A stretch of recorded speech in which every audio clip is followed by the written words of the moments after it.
Hi, I'm Ambika from GUI.ai. I just wanted to quickly run you through how we can make a custom LoRa and have a character that always looks fairly consistent. Like here, you see this cute little girl. She's standing next to a deer, or you have the same girl here standing under a tree, or the same girl but now inside and playing with Lego.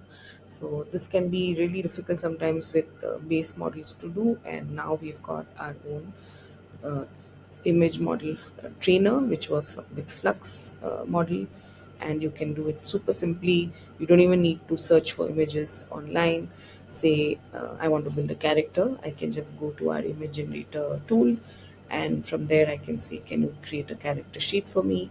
And you notice here that Dali has created a pretty cool looking sheet for me where the character is dressed in various things and has a toolkit and everything of that sort. So I just took it to any photo editor tool and I cropped all of them individually. This is important for when we do the training because it's not going to be able to read an entire character sheet as just one image. And then from there, I took it to our model trainer tool.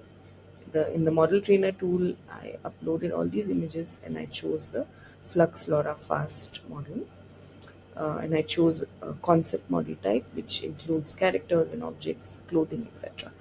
So, and she kind of looks like Dora, and this is a Laura, so I called it Dora Laura. A trigger word will help the model recognize that you are calling for this particular style of image. So I added the character sheet, but I also added several of the crops that I made, including her face, her bag, her other equipment and kit, the longer shots of the full character. And you'll notice for each of them, I have noted exactly what it is. Forest kit of Dora Laura, fashion and clothing of Dora Laura, or it could be full character drawing of Dora Laura, or whatever that might be. And then from here we just open the settings and we will pull up the steps to about 1200. This will give us a nice strong looking image. Usually it is at 500 when you start out, and then I'll hit run.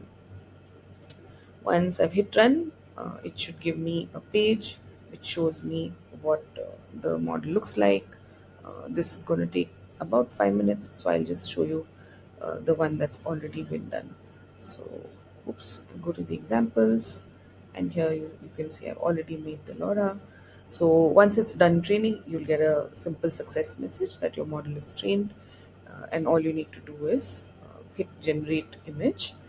So when you go to generate image, it's going to take you back to the image generator tool, and it will try to create an image uh, where you will notice that it's, although it's a ticked as Flux, there is also a section called LoRa, and there is a model already added here. But you notice now that it just gives a very strange image of a building with few cars parked outside.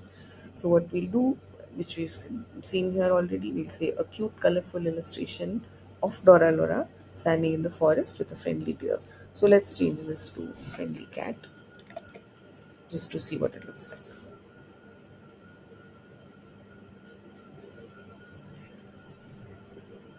And then we have our image that's generating now, which is trained on this LoRa, and hopefully it will give you an image like what we've been seeing in the other tabs as well.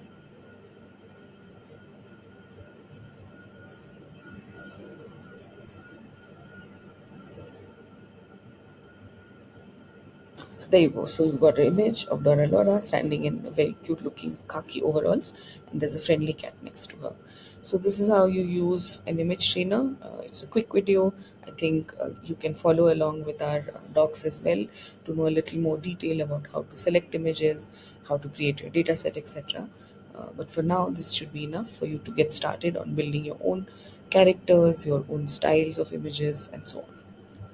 Thank you.